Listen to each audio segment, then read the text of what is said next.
magkampay ng pakpak ay pwede rin magamit para makagawa ng mga giant missiles na kayang tumawid ng karagatan. Pwesto ng nakatingin dito sa light source gaya ng araw.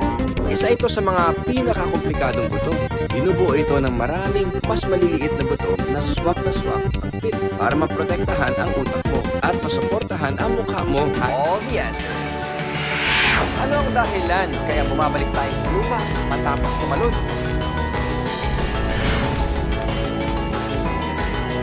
Bakit ang hirap malaman kung ano ang nasa pusod ng black hole? Ilang tao na ang nakatapak sa buwan? Paano nakakahinga ang mga halaman? Anong meron sa hangin na nalalanghap natin?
Nakakita ka na ba ng mansanas na nahulog galing sa puno?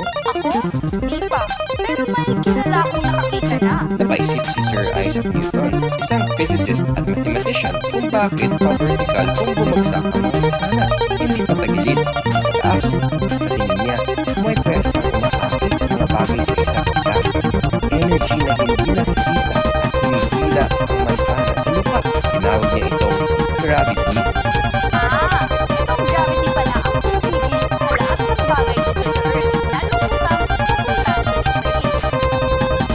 Pero kung biglang mawala ang gravity ng Earth, mawawala din ang hangin na kailangan natin sa pagbilas. Ayoko mangyari yun. Kaya tayo may atmosphere dahil yan sa gravity. Gravity ang literal na humahawak sa buong universe. Ito ang dahilan kaya lumilibot ang mga planeta sa araw at umiikot ang mga buwan sa mga planeta. Salamat sa gravity, meron din tayong tide pools. Nagkakaroon ng high tide sa dagat dahil sa gravitational pull ng buwan sa mga karagatan.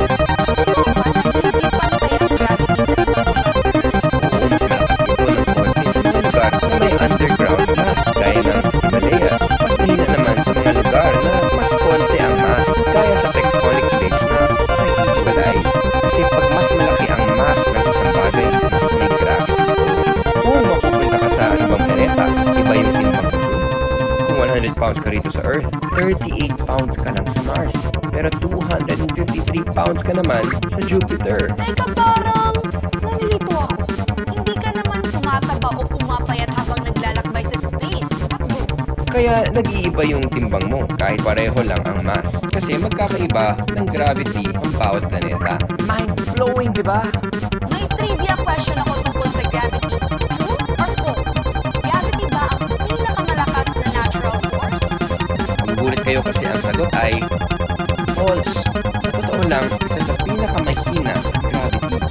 Kapag may inaangat tayo, gaya ng paa, habang naglalakad o remote control ng TV, kaya natin kontrahin ng gravity. Pero, pag sinilip natin ang atom, ang smallest unit of matter, yung electric force sa pagitan ng electron at proton sa loob nito ay may lakas na 1 billion times kaysa sa gravitational pull. Dahil pala malawak ang epekto ng gravity, hindi pala ito ang pinakamalakas na pwersa?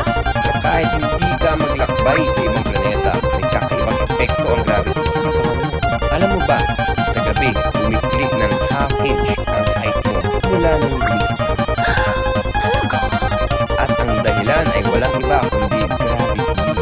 Habang naglalakad tayo pag-araw, nahihila at nakokompress ng gravity yung natural air pocket sa pagitan ng buto natin. Relax ka lang. Babalik naman ito sa dati kasi habang tutulog tayo, stretch ulit yung katawan natin. I believe! Alamin natin ang isang lugar kung saan sobrang lakas ng gravity. Kahit liwanag, hindi ito matakasan. Yang itim na spots na yan sa universe ay may black hole. Pinaka maliliit na black holes o primordial black holes ay sinlaki lang ng atom. Uy, huwag niyo smulin ang black hole. Kahit maliit, ang mass naman nila kagaya sa bundok. 20 times na mas malaki sa ating sun ang mass ng stellar black holes, medium black holes. Maraming ganito sa galaxy natin. Nabubuo sila kapag may dambuhalang star na nag-collapse sa sarili at nagdulot ng supernova. Supernova ang tawag sa pagsabog ng bituin na namamatay na.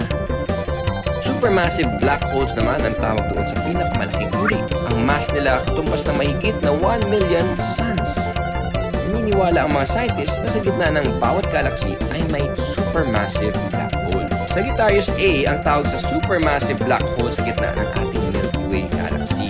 Ang mass nito katumbas ng 4 million suns. Wow! I believe.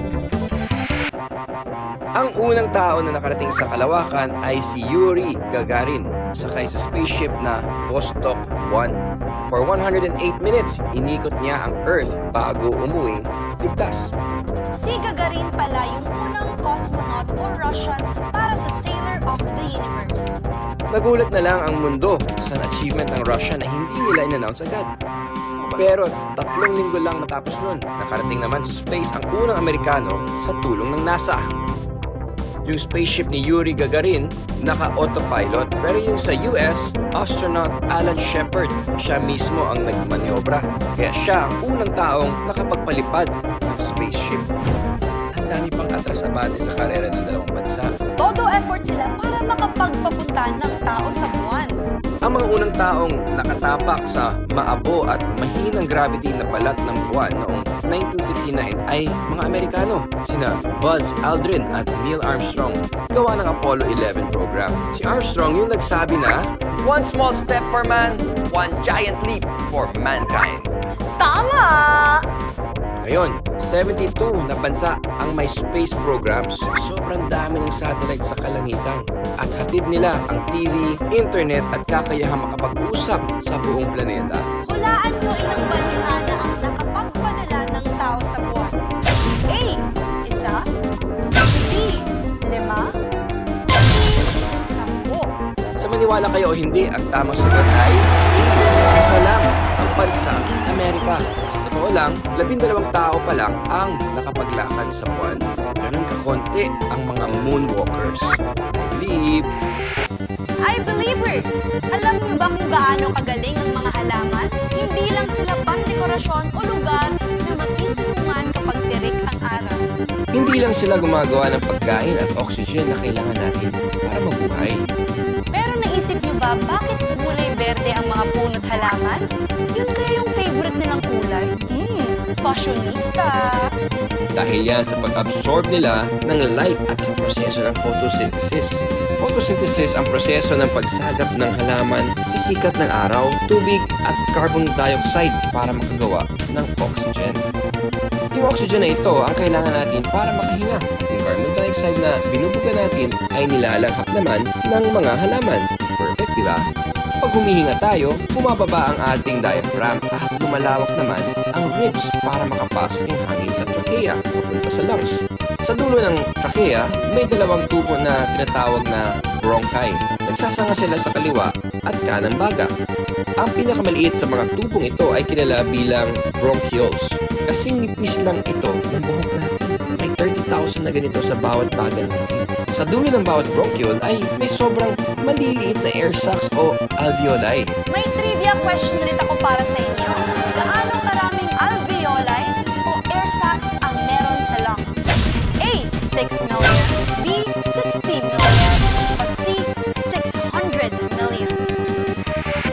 Ang hirap isipin ng bilang na ito, pero ang tamang sagot ay may 600 million alveoli sa loob ng baga.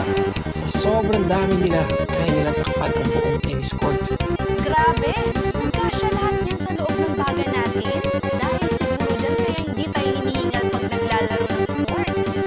minuto. Kailangan ng mga cell natin ang oxygen. Ganun kahalaga ang paghinga. Hindi lang sa lungs may respiration. Meron tinatawag na cellular respiration na nagaganap sa microscopic o pinakamaliliit na organisms.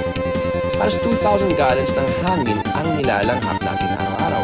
20% ito ay oxygen. Pero 15% lang ng oxygen ang ine-exhale natin. Ibig sabihin, 5% ng hangin na nalanghap natin ay magiging carbon dioxide. Nasa 120 gallons ng carbon dioxide ang binubuga natin kada araw. Masama sa tao ang carbon dioxide. Buti na lang, nako-convert ito ng mga halaman pabalik sa oxygen. Ano naman yung gas na binubuga natin, Kuya Chris? Carbon dioxide o CO2. At ito ay binubuo ng elements na carbon at oxygen. At gaya ng greenhouse, natatrap nito ang init sa ating planeta. Dumadami ang CO2 pag napuputol ang mga puno o gumagamit tayo ng fossil fuels gaya ng krudo, uling at langis. Pwede rin manggaling ang CO2 mula sa mga natural na proseso gaya ng pagputok ng vulkan, fermentation, pagkabulok ng organic materials at sa ating paghinga.